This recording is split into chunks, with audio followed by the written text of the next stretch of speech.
பரிசுத்த பவுல் சொன்னார், நான் எதை இடிக்க நான் பிரயாசப்பட்டேனோ அதையே நான் கட்டும்படி தேவன் என்னை கொண்டு வந்தார் என்று சொல்லுகிறார். Saint Paul in his workup he says, to which thing I want to devastate and bring into ruins, God made me a person to construct and raise up that building. பெந்தெகோஸ்து மார்க்கத்தை அதை உடைத்து அது இல்லாமல் போகும்படி எருசலேமிலே பிரதான ஆசாரியரிடத்தில் நிருபத்தை வாங்கி கொண்டு தமஸ்கு பட்டணத்தில் உள்ள பெந்தெகோஸ்துக்காரர்களை எல்லாம் பிடித்து சிறையில் அடைத்து அவர்களை உபத்திரவப்படுத்தும்படியாக போனவர்தான் Pavul. And Paul was formerly Saul when he went and took some epistle from the high priest in Jerusalem to persecute all the Pentecostal people, those who are worshipping the Lord at Damascus. இது போகிற வழியில ஏதோ ஒன்று சம்பவித்தது. அழிக்கும்படியாக போன அவர் அதை கட்டுகிறவராக மாறிவிட்டார். But in his journey something took place. He wanted to destroy and discomfit the people there, but he was transformed to a person who was raising up that group. இது தற்செயலாக அவருக்குள் நடந்த ஒரு காரியம் அல்ல. It was not an accident that took place in the life of this Saul. பின்னால் நாட்களில் பரிசுத்த பவுல் சொல்லுகிறார், நான் என் தாயின் வயிற்றில் உருவாகும் போதே என்னை தேவன் இதற்காக என்னை கண்டார் என்று சொல்லுகிறார். But at the fag end of the life, Saint Paul is recollecting back and saying, but God has predestinated me before I was formed in the womb of my mother. கலாத்தியருக்கு எழுதின நிருபம் 1ஆம் அதிகாரம் 15வது வசனம் வாசிங்க. Galatians 1:15. அப்படி இருந்தும் நான் என் தாயின் வயிற்றில் இருந்தது முதல் என்னை பிரித்தெடுத்து தம்முடைய கிருபையினால் அழைத்த தேவன். நான் என் தாயின் வயிற்றில் இருந்தது முதல் என்னை பிரித்தெடுத்து அவருடைய கிருபையினால் அவர் என்னை அழைத்தார். But it pleased God who separated me from my mother's womb and called me by his grace. அவர் பரிசுத்த பவுலை ஆண்டவர் தாயின் வயிற்றில் இருக்கும் பொழுதே பிரித்து விட்டார். And likewise God separated this Saint Paul when he was formed in the womb of the mother. தன்னுடைய ஊழியத்துக்கு என்று பிரித்து விட்டார். And God separated him for God's own work. இந்த பவுல் மேல் ஆண்டவருக்கு இருந்ததான நோக்கம் என்ன என்று அவர் அப்போஸ்தலனாகிய பவுலுக்கும் அது தெரியாது. And this apostle Paul was not knowing what was the plan connected with this life. அதே நேரத்தில் அவருடைய பெற்றோர்களுக்கும் அதை பற்றிய நாலேஜ் இல்லை. Even parents, they were totally, the parents also, they did not have the faintest knowledge connected with this. ஆண்டவர் மட்டும் இவர் மேல் ஒரு நோக்கம் வைத்து அந்த நோக்கத்தின்படி அவரை நடத்துகிறார். And God had a discrete plan connected with him, and God was leading him in his journey. ஆனால் இவர்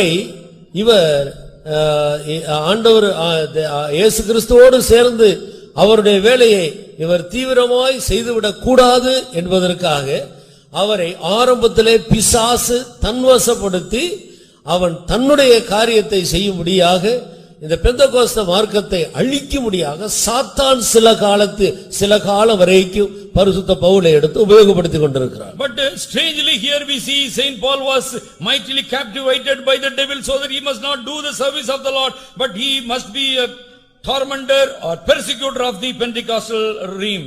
ஆனால் குறித்த காலம் வந்தபோது தேவன் செய்ய நினைத்தது தடைபடாது, ஒருபோதும் தடைபடாது என்ற வசனத்தின்படி ஆண்டவர் தன்னுடைய வேலையை பரிசுத்த பவுலுக்குள்ளே செய்தார். When the right time came, the stipulated time was dawning upon him, God commenced his ministry or work in him. தேவனுடைய மனுஷனாகிய ஸ்தேவானை கல்லெறிந்து கொல்வதற்கு மிகவும் உடந்தையாக இருந்த ஒரு மனிதன்தான் இந்த அப்போஸ்தலனாகிய Pavul. This apostle Paul was a person who was standing by the side when Stephen was stoned or pelted to death. இந்த மார்க்கத்தை சேர்ந்த அநேகரை பல விதங்களில் உபத்திரவப்படுத்தின ஒரு மனிதன் தான் இவர். And he was a man who was tormenting, persecuting the people or the followers of Christ in his time. அதே மனிதனுக்குள் தேவன் வைத்த தீர்மானத்தை குறித்த நேரம் வரும்போது தேவன் நிறைவேற்றினார். But God has performed, fulfilled the desire or the plan connected in his life in the correct time. ஆரம்பத்தில் இந்த கூட்டம் என்று சொல்லுகிறவர்கள் இது தற்செயலாக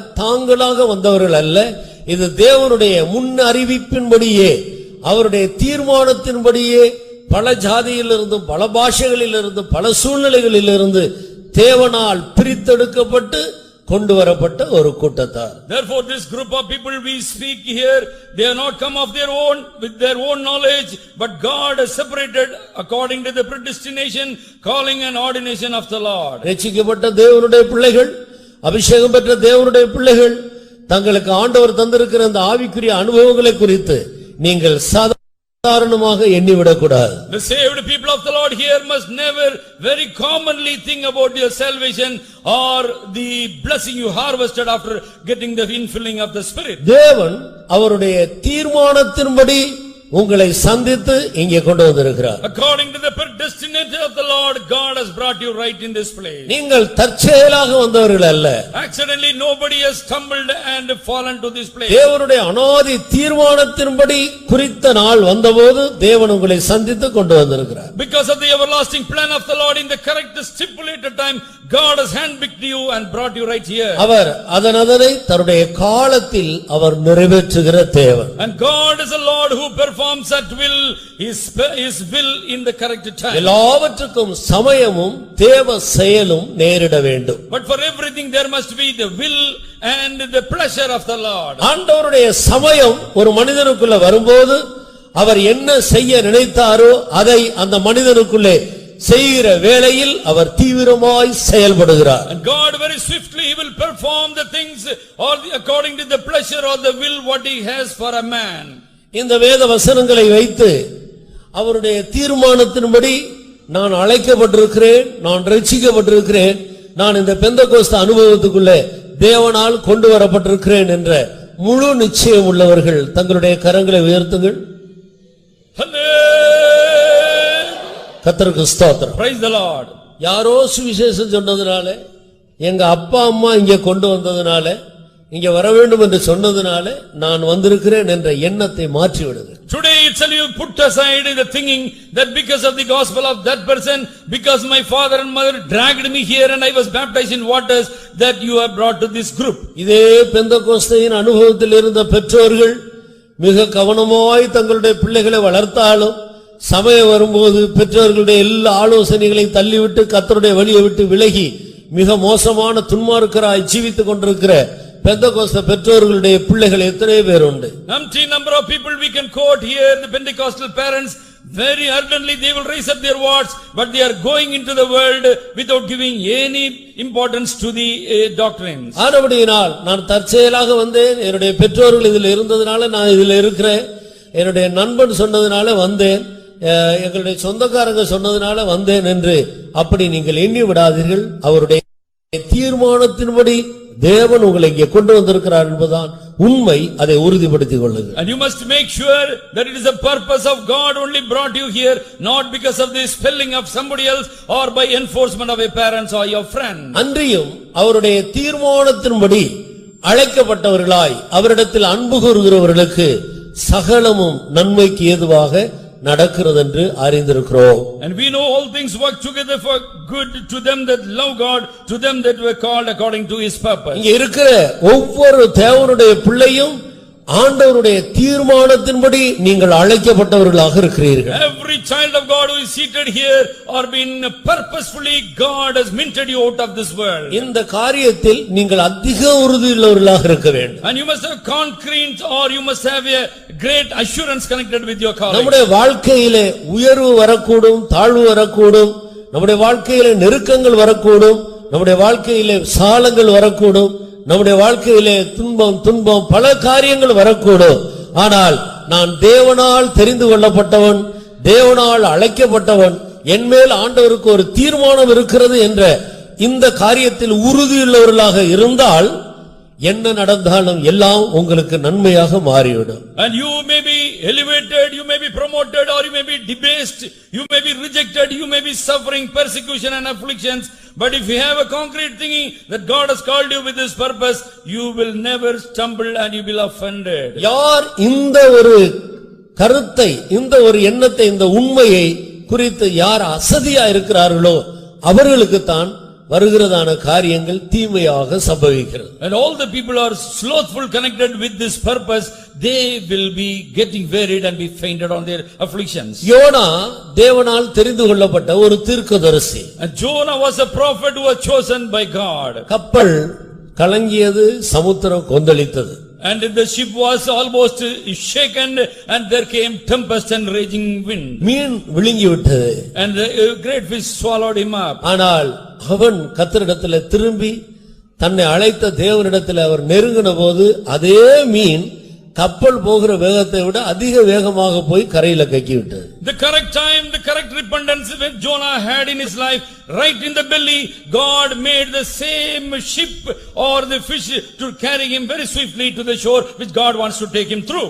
ஆண்டவரிடத்தில் அன்பு கூறுகிறவர்களுக்கு அவருடைய தீர்மானத்தின்படி நான் அழைக்கப்பட்டவன் என்று விசுவாசித்த அந்த விசுவாசத்தில் உறுதியாக இருக்கிறவர்களுக்கு என்ன சம்பவித்தாலும் அது நன்மையாகத்தான் முடியும். For all the people those are loving God, whatsoever may be taking place in your life, you must think that it will be working together for your good. நான் தேவனுடைய தீர்மானத்தின்படி அழைக்கப்பட்டவன் என்பதில் மட்டும் நம்மை உறுதிப்படுத்திக் கொள்ள மிக கவனமாக இருக்க வேண்டும். And we must be very, very careful to greatly having assurance that I am called by a purpose of God. சோதனைகள் போராட்டங்கள் வரும்போது உங்களுடைய அழைப்பை குறித்து நீங்கள் சந்தேகப்படக்கூடாது. And in the time of the tossing wind or afflictions, you must never think about your calling and be shaky. பரிசுத்த பவுலையும் சீலாவையும் சிறைச்சாலையில் அடைத்தார்கள். And Saint Paul and Silas, they were imprisoned. அந்த நேரம் ஆண்டவர் நம்மை அழைத்தது உண்மையானால் இப்படி சிறைச்சாலைக்கு வந்திருப்போமா என்று அவர்கள் சந்தேகப்பட்டு கொண்டு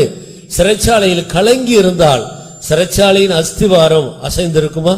And one question to you, that when they have stumbled and said, but why God has allowed this imprison in their life, if they are fainted, will the foundations of the prison could have shaken by God? அங்கே இருந்த अनेक கைதிகளுடைய கட்டுகள் கழன்றிருக்குமா? But will the fetters or the chains of the prisoners should have gone away from them? அந்த தேசத்தில் உள்ள அதிகாரிகள் பரிசுத்த பவுலை கட்டுவித்ததற்காக கலங்கி இருப்பார்களா? All the people, the council, the people in the authority, whether they were terrorized because of imprisoning Saint தேசம் முழுவதற்கு ஒரு பெரிய அதிர்ச்சியான பரபரப்பான சம்பவமாக அது காணப்பட்டது. And this imprisonment is becoming or sending forth waves of terror to the people and the Lord. ஒரு பெரிய அழுகைக்கு காரணமாக வந்த இந்த சம்பவம் அநேகர் ஆனந்த களிப்புறுவதற்கு ஏதுவாக மாறிவிட்டது. It became a matter to have tears, but it became a source of blessings to very many in the city. சிறைச்சாலை காவல்காரரின் தலைவனும் குடும்பமும் அன்றைக்கு இரவு ஞானஸ்நானம் பெற்றார்கள். The very same night, the captain of the imprison or he of the guard was saved, all his families. இன்றைக்கு அநேகருடைய வாழ்க்கையில் சில சோதனைகள் போராட்டங்கள் வரும்போது தங்களுடைய அழைப்பை மறந்து விடுகிறார்கள், சந்தேகப்பட்டு விடுகிறார்கள். But when there is some afflictions or pain befalling in the life of people, they are doubting the integrity of God as well as the calling and election. நான் பயந்தது எனக்கு நடந்தது. And whatsoever I am afraid of, it is coming to pass in my life. நான் அஞ்சினது எனக்கு நேரிட்டது. Whatsoever I am afraid of, I am fearful, it has come to pass. ஆனபடியால் அவருக்கு யோபு இந்த சம்பவத்தை சொல்லுகிறார். Therefore this is the testimony of Job. அவருக்கு அப்படி நடக்க வேண்டும் என்பது தேவனால் வந்தது அல்ல. It is not because of God that this misfortune befell his life. தேவன் மேன்மையான பாதையில் நடத்தும்படி இப்படிப்பட்ட பாதையில கொண்டு போகும்போது அவர் சந்தேகப்பட்டு பயந்தபடியினால் அப்படி சம்பவித்தது. And God wants to bring him forth afloat amongst prosperity, but he doubted and had fear connected with God. கடந்த நாளில் நம்மில் அநேகருக்கு வந்ததான சில தீமைகள், கஷ்டங்கள், நஷ்டங்கள் அது தேவனால் வந்ததல்ல. தேவன் உங்களை ஆசீர்வதிக்கும்படியாக அந்த பாதையில் கொண்டு போகும்போது நீங்கள் தேவனுடைய அழைப்பை அவருடைய நடத்துதலை சந்தேகப்பட்டு பயந்ததனாலே உங்களுக்கு சம்பவித்தது. All the things that took place in your life is not because of God has forsaken you, but you have doubted the integrity and God's sovereign hand in the midst of affliction. நம்முடைய தேவன் எவ்வளவு பெரிய தேவன்! Great is our God. அவர் சமுத்திரத்தை சிருஷ்டித்தவர், சமுத்திரத்தின் மேல் நடந்தவர். And he created the ocean and he was standing right on the ocean. நீ சந்தேகப்படாமல் அவரை பின்பற்றுவாயானால் நீயும் நானும் அதே சமுத்திரத்தின் மேல் நடக்க முடியும். Without any doubt, if you are able to believe upon him, you and me can tread upon this very ocean. நாமோ அவருடைய தீர்மானத்தின்படி அழைக்கப்பட்டவர்கள். And we are called, chosen according to God's own purpose. எத்தனை பேர் இதில் முழு நிச்சயம் உள்ளவர்களாக இருக்கிறீர்கள்? How many of us are going concrete, evidently a proof for this? இந்த காரியத்தில் முழு நிச்சயம் எனக்கு உண்டு என்று எத்தனை பேர் தைரியமாய் தேவ சமூகத்தில் கம்பீரிக்கக்கூடியவர்களாக இருக்கிறீர்கள்? How many are able to accompany and say that I am very majestically saying this is the purpose for which God has called me?